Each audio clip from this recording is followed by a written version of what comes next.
ओम शांति, ओम शांति, ओम शांति। प्रजापिता ब्रह्मा कुमारी विश्वविद्यालय के प्रांगण में कल हम सभी संतों का आगमन हुआ और जिस तरह से यहाँ पर मेज़बानी की गई और मेज़बान का रोल प्ले किया गया, उससे विशेष रूप से मैं बहुत ही अभिभूत हूँ। और सेवा का जो हमारा ब्रह्म कुमारी विश्वविद्यालय का जो प्रकल्प है, और गीता में भी भगवान ने बार बार यही कहा है कि सेवा और समर्पण की बात आई है, और सेवा वही व्यक्ति कर पाएगा जिसमें समर्पण की भावना सर्वोपरि होगी। मेरे साथ में 3 भाई हैं जो हरिद्वार से ही हैं। सभी का यहाँ पर बात करने का आप एक तरीका देखिए, कितना सहज भाव है। और विशेष रूप से ब्रह्म कुमारीज के जितने भी सेंटर हैं, आप जिन भी सेंटरों में जाएंगे, सब में वही सादगी, स्वच्छता, शुचिता, शालीनता आपको प्राप्त होगी। और इस ईश्वरीय विश्वविद्यालय से जो भी जुड़े हुए हैं, आप एक बार उनके अगर चेहरे को देखेंगे तो अपूर्व शांति का अनुभव तो वैसे ही होता है। और ये मैं अपनी आत्मा की गहराइयों से कह रहा हूँ कि जिस तरह से यहाँ पर मेज़बानी की गई और जिस पवित्रता और शुचिता को यहाँ पर रखा गया है, क्योंकि योग दर्शन में भी एक विषय है कि जहाँ पे शुचिता और पवित्रता होगी, वहीं पर व्यक्ति को जो है ध्यान इत्यादि अपना साधन प्राणायाम होना चाहिए। वर्ष 1936 में ब्रह्मा बाबा द्वारा इस ईश्वरीय विश्वविद्यालय की स्थापना की गई। और जैसा कि स्वामी विवेकानंद, श्री अरविंद ने अपने कालखंड में ही कहा था कि 21वीं सदी जो है वो भारत की सदी होगी। भारत पुनः जागृत होगा और भारत पुनः उठ खड़ा होगा और विश्व का मार्गदर्शन करेगा आध्यात्मिक तत्वों से। तो इसी के निमित्त ब्रह्मा बाबा का आविर्भाव हुआ।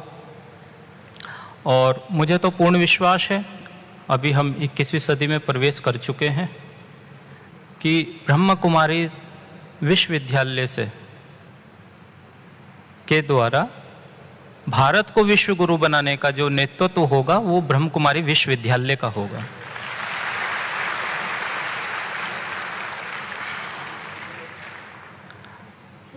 कल के कार्यक्रम में अन्य राज्यपाल महोदय को भी सुनने को मिला, अन्य दादियों को भी सुनने को मिला। तो उन सभी का कल के कार्यक्रम में जो सम्मिलित थे महानुभाव, उनका भी मैं हृदय की गहराइयों से अनुभव करता हूं कि उन्होंने हम सबका मार्गदर्शन किया अपने प्रेरणा स्रोतों के द्वारा।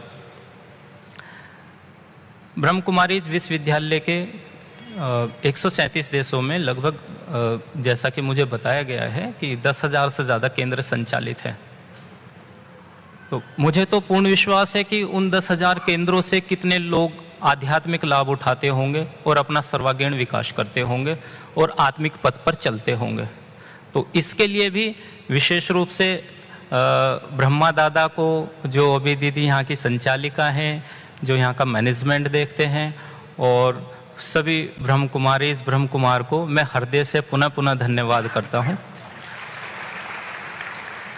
और अपनी जानकारी के अनुसार, जहाँ तक मैं जानता हूँ, एज पर माई नॉलेज, कि जितने भी हमारे आध्यात्मिक धार्मिक जो भी संस्थाएं हैं और जो विश्व भर में कार्य कर रही हैं, ब्रह्म कुमारी विश्वविद्यालय एक ऐसी संस्था है कि जिसमें महिलाओं को प्राथमिकता है, बहनों को प्राथमिकता है, और वो इस संस्था का नेतृत्व करती है। ये हमारी संस्कृति की महानता है। और हमारी उपासना पद्धति में एक मंत्र आता है, सर्वमंगल मांगल्ये शिवे सर्वार्थ साधिके शरण्ये त्र्यंबके गौरी नारायणी नमस्तुते जयंती मंगला काली भद्रकाली कपालिनी। तो उसी मंत्र के साथ मैं सभी बहनों को प्रणाम करता हूं, उनका आभार व्यक्त करता हूं कि जिस तरह से उन्होंने भारतीय संस्कृति की पताका को विश्व में फहराया है और आगे भी विश्व गुरु के पद पर जो आपका योगदान रहेगा वो अमूल्य रहेगा, क्योंकि आप संतानें ब्रह्मा कुमार बाबा की हैं और ब्रह्मा कुमार बाबा की जो संतानें हैं वो सामान्य नहीं हो सकती, वो विशेष आत्मा है और वो विशेष आत्मा इस धरती पर विशेष कार्य के लिए उन्होंने जन्म लिया है।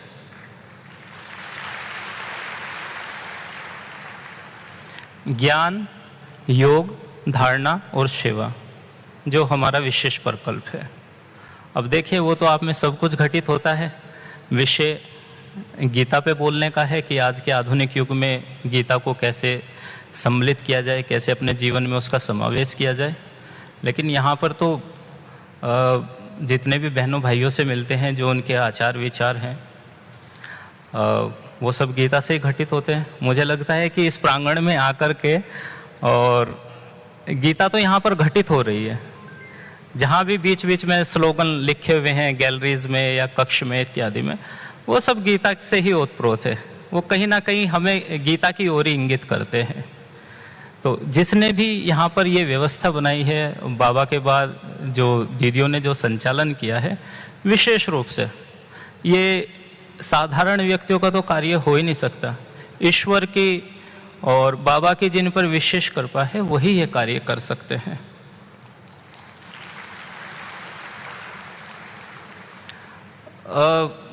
मध्यकालीन भारत में एक काल ऐसा आया कि जिसमें नारी शक्ति को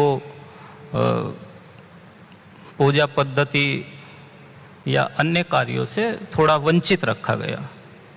अब मुझे उसकी जानकारी नहीं है कि उसका उद्गम कहाँ से हुआ, कहाँ से वो शुरू हुआ, लेकिन ब्रह्म कुमारी विश्वविद्यालय ने इस चीज़ को साबित किया है कि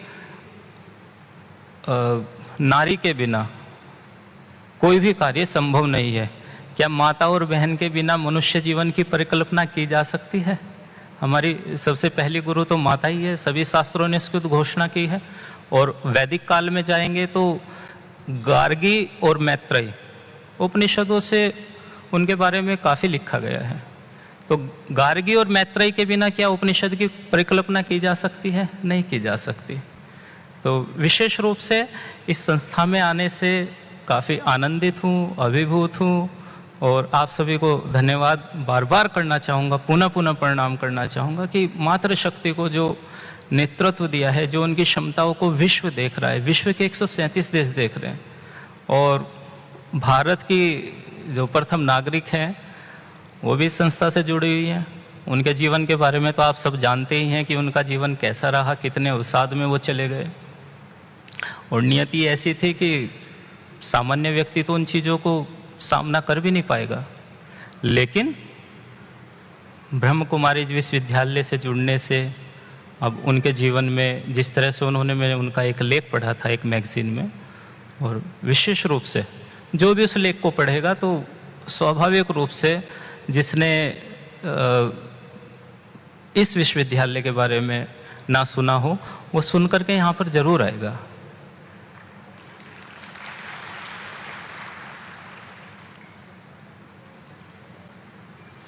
इमं विवस्ते योगा, गीता में सभी विषयों को समाहित किया गया है।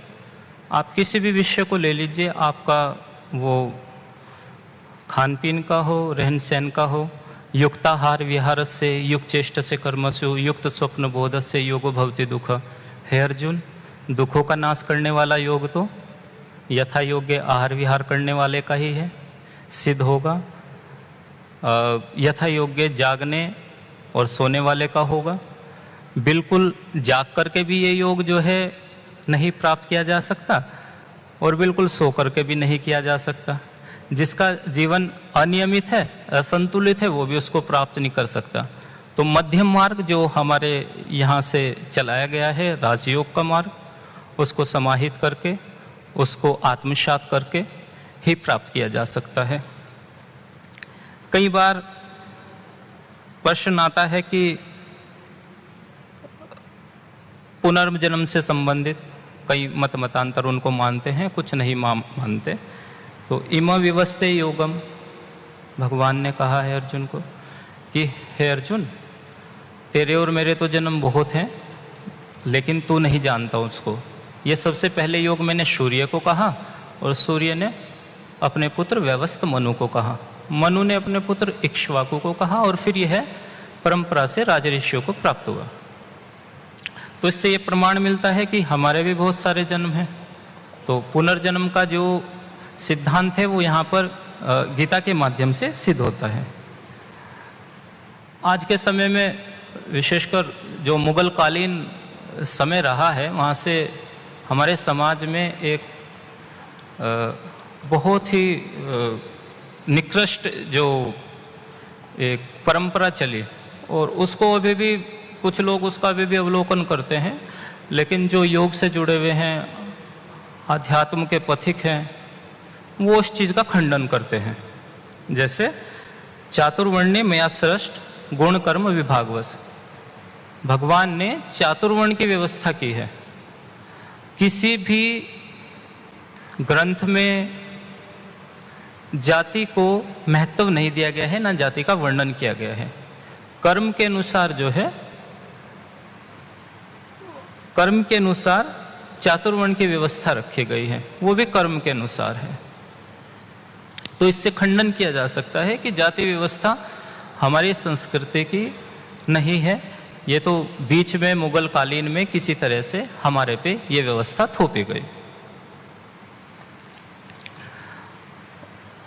अर्जुन बार बार संशयित होकर के भगवान से प्रश्न करते हैं, और जो गीता का ज्ञान है वो मात्र ना अर्जुन के होकर के, वो सभी प्राणी मात्र के लिए है, क्योंकि हम सबको उसी परम सत्ता की प्राप्ति करनी है, उसी ब्रह्मा बाबा की तरफ जाना है, और उन्हीं के चरणों का हमें आश्रय लेना है। अर्जुन भगवान वासुदेव को कह रहे हैं कि हे कृष्ण, आप जो है सन्यास की बात करते हैं और मुझे घोर कर्म में लगाना चाहते हैं।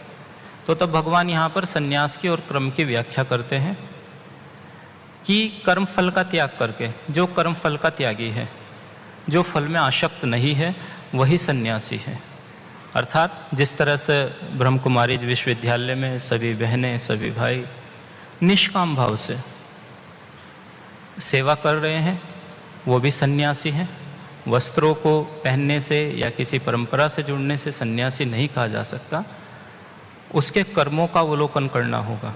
जो फलों में आसक्त है, कर्म फल में आसक्त है, उसका अनुसरण करता है, वो कदापि सन्यासी नहीं हो सकता। और वो किसी भी कार्य क्षेत्र में हो, वो कहीं पर भी अपना बिजनेस करता हो या अपना नौकरी करता हो, ईश्वर का ध्यान करते हुए जो कर्म करेगा और कर्म फल में आसक्त नहीं होगा, वही त्यागी है, वही सन्यासी है, वही परमात्मा की प्राप्ति कर सकता है। और ईश्वर प्राप्ति का जो माध्यम है वो एक दृष्टांत के माध्यम से मैं कहना चाहूँगा। एक बार एक राजा को कोई संतान नहीं थी, तो राजा वृद्ध हो चले थे। तो अभी राजा को अपना उत्तराधिकारी की चिंता सताने लगी। तो राजा ने अपने मंत्रीगणों से यह मंत्रणा की कि उत्तराधिकारी का जो चयन है वो किस प्रकार किया जाए। तो मंत्रिमंडल की सहमति से राजा को कहा गया कि कोई अनासक्त भाव वाला, सेवा भाव वाला ही राज्य का उत्तराधिकारी होना चाहिए, क्योंकि जिसमें सेवा भाव सर्वोपरि होगा और जो भौतिक जगत के प्रति अनासक्त होगा, वही राज्य का अच्छे से संचालन कर पाएगा।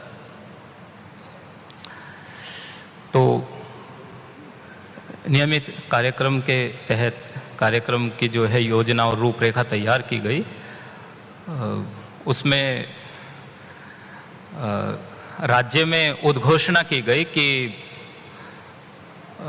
राज्य के बीच में एक मेले का आयोजन होगा और उसमें राज्य के उत्तराधिकारी का चयन होगा और मेले की जो शर्त है या प्रदर्शनी की जो शर्त है वो ये है कि वहाँ पर एक समय निर्धारित किया गया है, आप कुछ भी सामान उस मेले से लेंगे वो आपको फ्री मिलेगा। तो उस मेले की जो परिकल्पना थी और जिस तरह से उसको बनाया गया था, उसमें सभी वर्गों का ध्यान रखा गया था। महिला वर्ग का भी, महिला वर्ग के लिए विशेष दुकानें लगाई गई, गहनों की, बर्तनों की, वस्त्रों की, अन्य प्रकार की। पुरुषों के लिए जो तामस प्रवृत्ति के हैं या उच्च राजस प्रवृत्ति के हैं, उनके लिए मदिरापान, जुआ इत्यादि की। जो थोड़ा राजसिक और सात्विक प्रवृत्ति के हैं, उनके लिए थोड़ा खान पान की, विशेष रूप से किताब की, अन्य की। बच्चों के लिए खेल खिलौनों की, सबकी लगाई गई। लेकिन एक समय निश्चित उसमें किया गया कि राज्य का उत्तराधिकारी उसी को घोषित किया जाएगा जो इस मेले के अंदर राजा को ढूंढ पाएगा। निर्धारित समय पे ये कार्यक्रम शुरू हुआ। सबके मन में ये बात थी कि भाई जब एक समय निर्धारित किया गया और सब चीज़ें फ्री में मिल रही हैं तो पहले जो है वो चीज़ें ले लेते हैं और उसके बाद जो है राजा को ढूंढ लेंगे, राजा तो मिल ही जाएंगे। तो महिलाएं जो हैं वो आभूषणों में आसक्त थी, तो वो आभूषण देखने लगी, आभूषण लेने लगे। बच्चे खेल खिलौनों से खेलने लगे, खान पीन करने लगे। और पुरुष वर्ग जो है, जिसमें उनकी आसक्ति या प्रवृत्ति बहुला राजसिक और तामसिक प्रवृत्ति की होती है, वो उसमें हो गए। समय निकल गया और जो समय निर्धारित था वो समय समाप्त हुआ। तो राजा उसी मेले में एक कोने में चुपचाप बैठे हुए थे अकेले। तो समय निकल गया, घोषणा की गई कि समय समाप्त हो गया है और किसी ने भी राजा को ढूंढने में सबकी असमर्थता रही।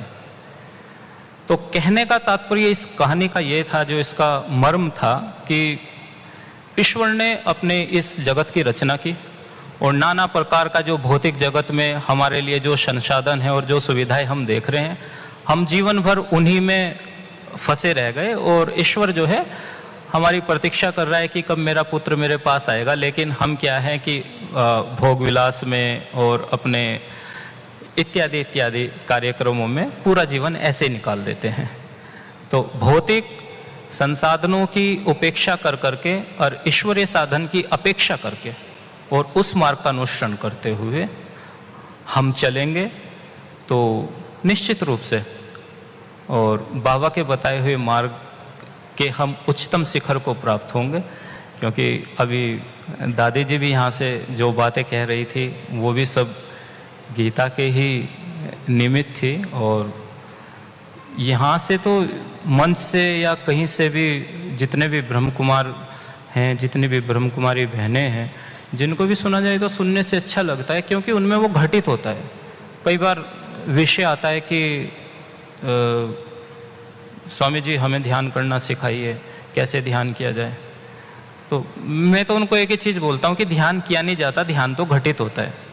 जिसमें सेवा भावनी है, जिसमें समर्पण नहीं है, जो दूसरे का आदर नहीं करना जानता, वो ध्यान कभी नहीं कर पाएगा। और जिसमें सेवा भाव है, जो विशेष रूप से इस संस्था की, इस विद्यालय का जो मुख्य उद्देश्य है, स्वतः उसका ध्यान तो घटित होगा ही। वो 1 घंटा बैठे, 2 घंटा बैठे, जितने समय बैठे। और एक साधक की पहचान यही है कि जैसे भौतिक जगत में हम किसी से मिलते हैं तो पूछते हैं कि आप कहाँ पर जॉब कर रहे हैं, आपका पैकेज कितना है, या फिर व्यवसाय में पूछते हैं कि आपका टर्नओवर कितना है। तो एक साधक दूसरे साधक से तो यही पूछता है कि आप बैठ कितने समय सकते हैं ध्यान में। तो इससे उसकी जो उसने अपनी तपस्या से, अपने स्वाध्याय से जो चीज़ें उसने ये कमाई है, तो सामने वाला समझ जाता है कि ये साधक है या फिर कुछ और है।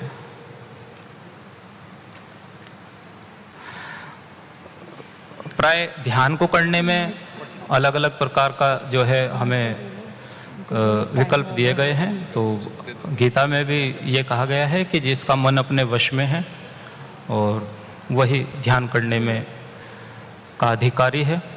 तो अब मन को कैसे वश में किया जाए, तो भगवान कृष्ण जो है अर्जुन से कहते हैं अभ्यास और वैराग्य से ही मन को वश में किया जा सकता है, नहीं तो ये बड़ा चलायमान है।